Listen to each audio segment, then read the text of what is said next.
আসসালামু আলাইকুম স্টুডেন্টস। আজকে আমরা জৈব রসায়নের কিছু টপিক আলোচনা করব। এক নম্বর যে টপিক সেটা হচ্ছে অ্যারোমেটিক যৌগ, দুই নম্বরটা হচ্ছে বেনজিন ও টোলুইন, তিন নম্বরটা হচ্ছে বিক্রিয়ার কৌশল, জৈব যৌগের বিক্রিয়ার কৌশল, চার নম্বরটা হচ্ছে অ্যালকেন, পাঁচ নম্বরটা হচ্ছে অ্যালকিন। তাহলে শুরু করি।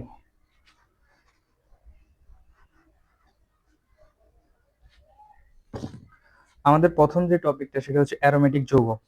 অ্যারোমেটিক যৌগের ক্ষেত্রে আমাদের মনে রাখতে হবে অ্যারোমেটিক যৌগগুলো সাধারণত গঠন হয়ে থাকে সমতলীয় এবং সাইক্লিক, মানে এরা চক্রাকার হয়ে থাকে।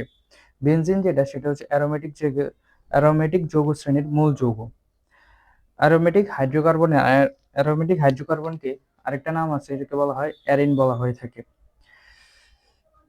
বেনজিনের যদি আমরা কাছে সমগোত্রক দেখি, বেনজিনের ক্ষেত্রে হাইড্রোজেন অপসারিত হয়ে দুইটা মিথাইল মূলক যুক্ত হলে তখন তাকে বলা হয় জাইলিন। যেমন এখানে হচ্ছে 1,2 ডাইমিথাইল জাইলিন, এখানে 1,2 নং অবস্থানে থাকে, এখানে বলা হয় অর্থ।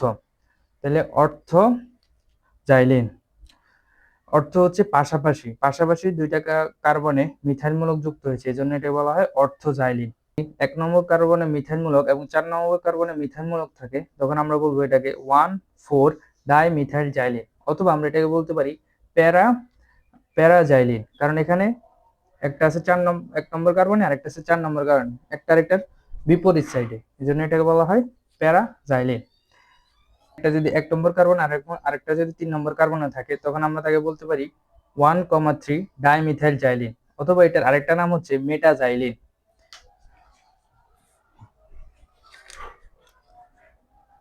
অ্যারোমেটিক যৌগের প্রধান উৎস হচ্ছে কোল এবং পেট্রোলিয়াম। কোল দ্বারা বোঝায় প্রধানত কয়লাকে। সারণী 2.9 এর ক্ষেত্রে আমাদের যেটা লাগবে সেটা হচ্ছে পাতিত অংশের নাম এবং পাতিত তরলের প্রধান উপাদান সমূহ। এখানে 1 নম্বর যেটা আছে সেটা হচ্ছে লঘু তৈল। লঘু তৈলের যে অংশগুলো আছে আমরা এগুলো কিভাবে মনে রাখতে, প্রধান উপাদান সমূহ সেটা মনে রাখতে পারি ব্যাডজাপিত অ্যানিফ। তাহলে এটা কোনো ছন্দ হইলো নাকি? এর ক্ষেত্রে আমরা তো মোটামুটি তাইরি হুজুরের নাম শুনছি। তাইরি হুজুরের একটা বিখ্যাত ডায়লগ ভাইরাল হয়েছিল, সেটা হচ্ছে বসেন বসেন বৈশা যা।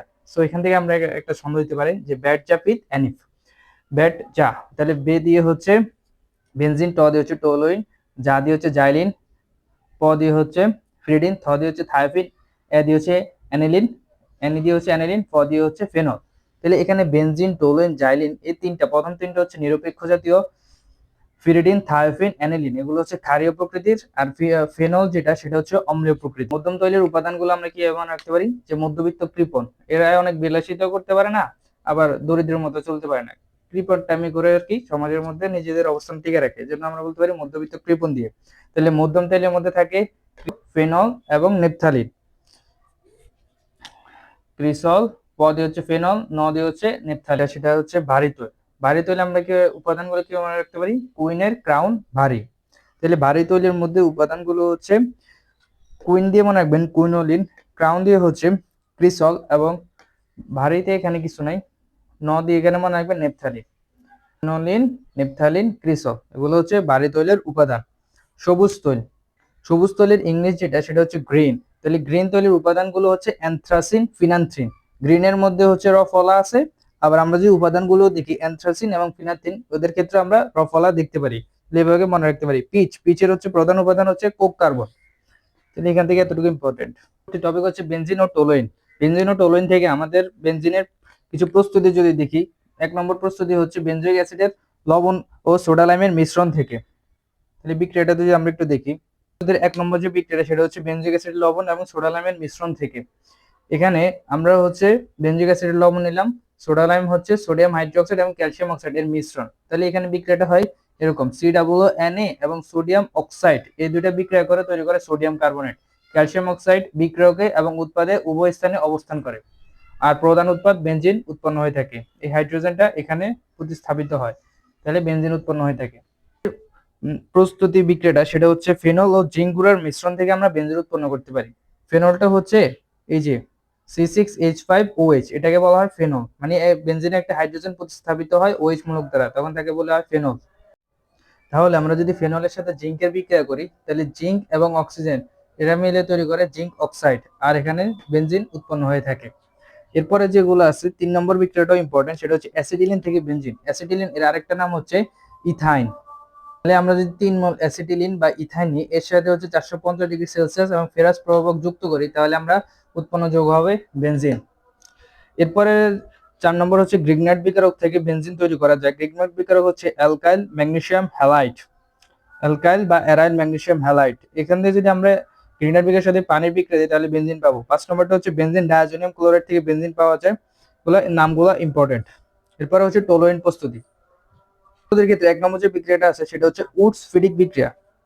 বিক্রিয়ার মাধ্যমে আমরা হচ্ছে শুষ্ক ইথারে উপস্থিতিতে সোডিয়াম ধাতু এবং মিথাইল ক্লোরাইড এবং ক্লোরোবেনজিনের সাথে বিক্রিয়া করে আমরা টলোইন প্রস্তুত করতে পারি। তাহলে আমরা যদি বিক্রিয়াটা একটু দেখি, ক্লোরোবেনজিন 2 মোল সোডিয়াম এবং হচ্ছে মিথাইল ক্লোরাইডের বিক্রিয়ক হিসেবে যদি ব্যবহার করি এবং প্রভাবক হিসেবে যদি আমরা শুষ্ক ইথার ব্যবহার করি, তাহলে তৈরি হবে টলোইন এবং হচ্ছে সোডিয়াম এবং ক্লোরিন বিক্রিয়া করে তৈরি করবে সোডিয়াম ক্লোরাইড, 2 মোল সোডিয়াম ক্লোরাইড এবং সাথে উৎপন্ন হবে টলোইন। এটা হচ্ছে উডস ফিডিক বিক্রিয়া। আমরা অ্যালকেন প্রস্তুতের ক্ষেত্রে দেখবো আরেকটা বিক্রিয়া আছে, সেটা হচ্ছে উডস বিক্রিয়া। উডস বিক্রিয়ার মাধ্যমে আমরা উচ্চতর অ্যালকেন তৈরি করি এবং উডস ফিডিক যেটা, সেটার মাধ্যমে আমরা টলোইন প্রস্তুত করি। মেডিকেল ভর্তি পরীক্ষা 25-26 সেশনে হচ্ছে একটা পরীক্ষা ছিল যে নিচের কোন বিক্রিয়ার মাধ্যমে উচ্চতর অ্যালকেন প্রস্তুত করা যায়, সেই বিক্রিয়াটার নাম হচ্ছে উডস বিক্রিয়া। উডস বিক্রিয়ার মাধ্যমে আমরা উচ্চতর অ্যালকেন তৈরি করি।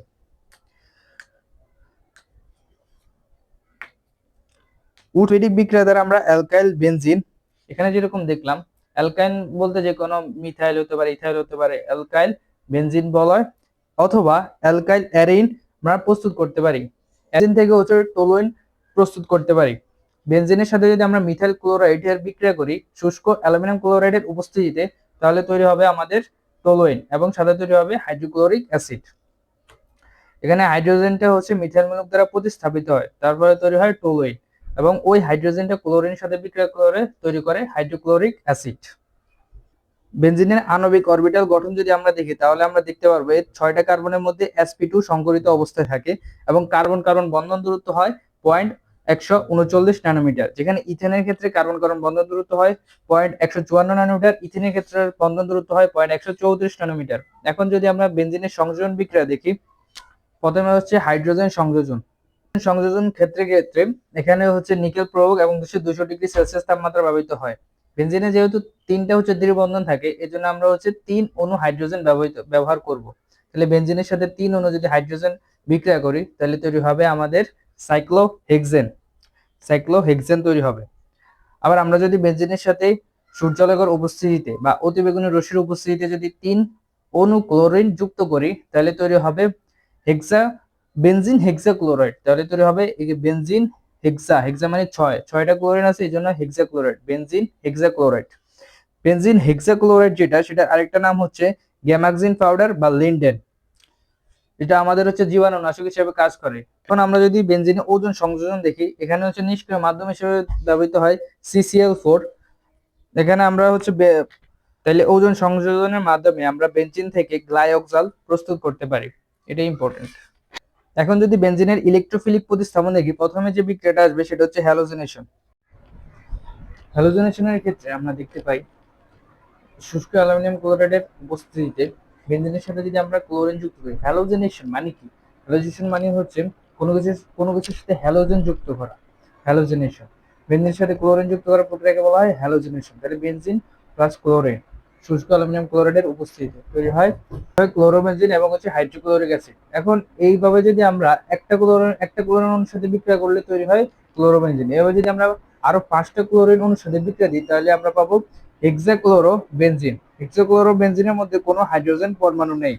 এটা হচ্ছে পশুর, মানুষের লিভার কিডনির ক্ষতি করে, ক্যান্সার সৃষ্টি করতে পারে, এজন্য ছত্রাক বিনাশক রূপে ব্যবহৃত হলেও বর্তমানে পরিবেশনে এটি ব্যবহার নিষিদ্ধ। এখান থেকে এইরকম যে আমরা এখন একটা মেডিকেল ভর্তি পরীক্ষার প্রশ্ন সলভ করব। মেডিকেল ভর্তি পরীক্ষা 23-24 সেশনে একটা প্রশ্ন এসেছিল যে কোন জৈব যৌগের মধ্যে হাইড্রোজেন অ্যাটম নেই। হাইড্রোজেন অ্যাটম বলতে হাইড্রোজেন পরমাণু। অপশনগুলো যদি দেখি, 1 নম্বর হচ্ছে ডাইক্লোরোমিথেন, 2 নম্বর অপশনটা হচ্ছে আয়োডোফর্ম, 3 নম্বর অপশনটা হচ্ছে সাইক্লোহেক্সেন এবং 4 নম্বর অপশনটা হচ্ছে হেক্সাক্লোরোবেনজিন। আমরা যদি এ নম্বর অপশনটা দেখি, ডাইক্লোরোমিথেনের সংখ্যাটা হচ্ছে এরকম CH2Cl2।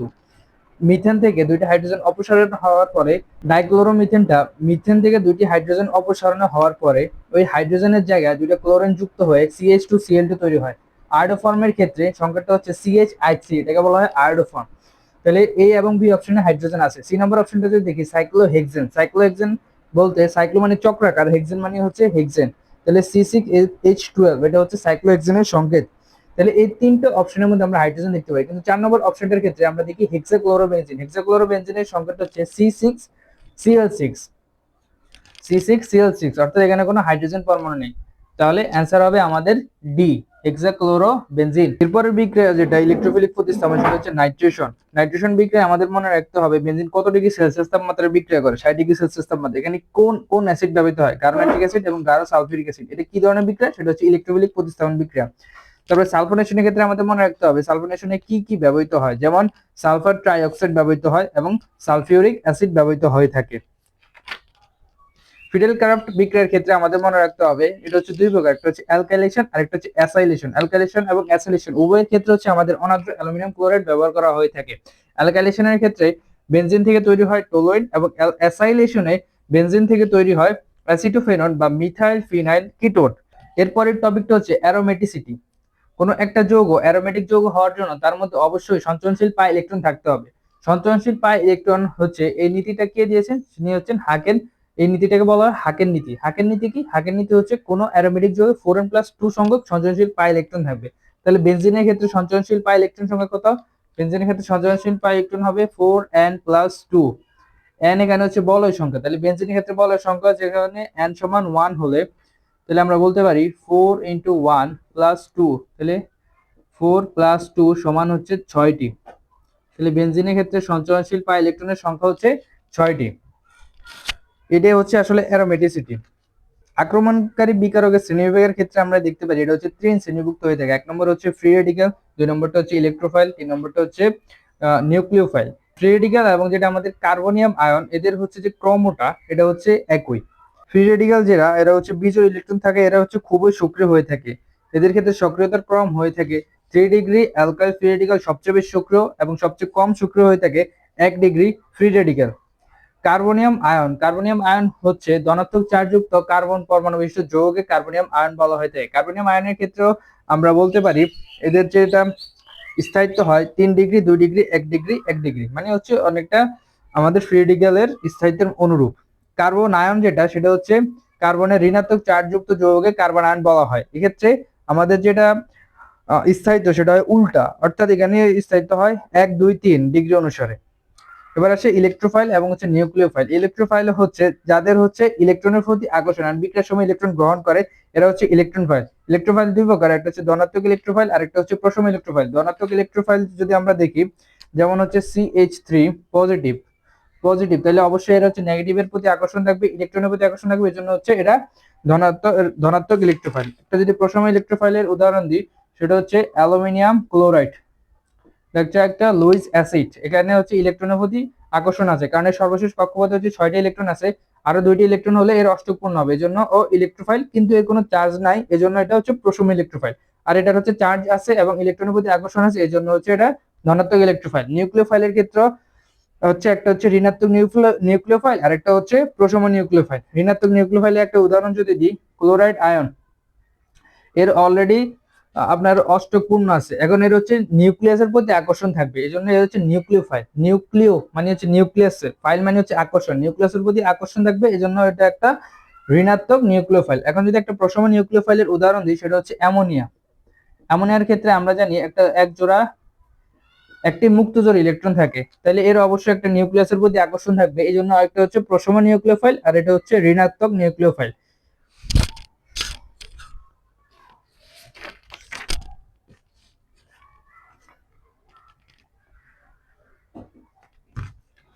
আচ্ছা, মার্কনিকোভের নিয়ম এবং বিপরীত মার্কনিকোভের নিয়ম, এই দুইটা বিক্রিয়া থেকে আমাদের হাজের স্যারের একটা জেনে নাও।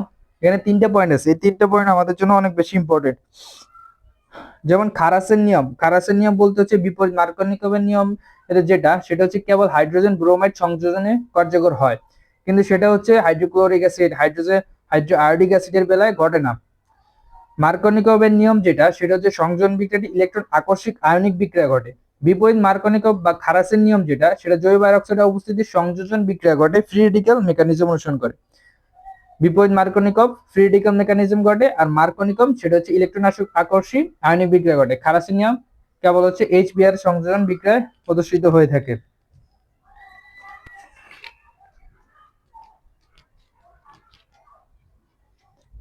অ্যালকাইনে পানি সংযোজনের ক্ষেত্রে আমাদের মনে রাখতে হবে এখানে কি কি ব্যবহৃত হয়, যেমন লঘু সালফিউরিক অ্যাসিডে দ্রবীভূত 2% মার্কিউরিক অ্যাসিড ব্যবহৃত হয়, 20% সালফিউরিক অ্যাসিড ব্যবহৃত হয়।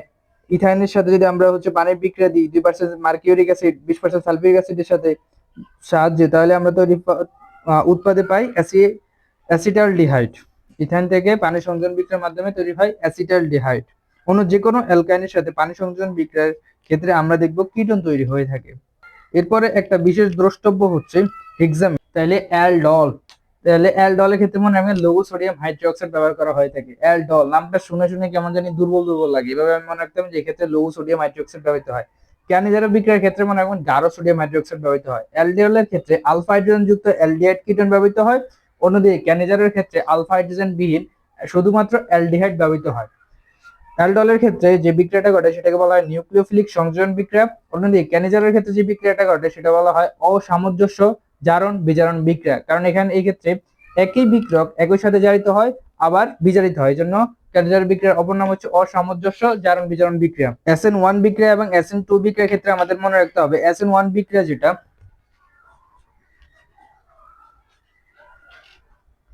SN1 বিক্রিয়া হচ্ছে 2 ধাপে ঘটে।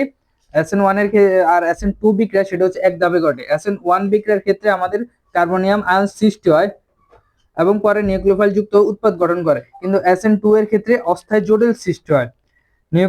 এতে নিউক্লিওফাইল ও হ্যালোজেন পরমাণু উভয়তে আংশিক ঋণাত্মক চার্জ সৃষ্টি হয়। SN1 এর ক্ষেত্রে আমাদের অ্যালকাইল হ্যালাইডের সক্রিয়তা মনে রাখতে হবে।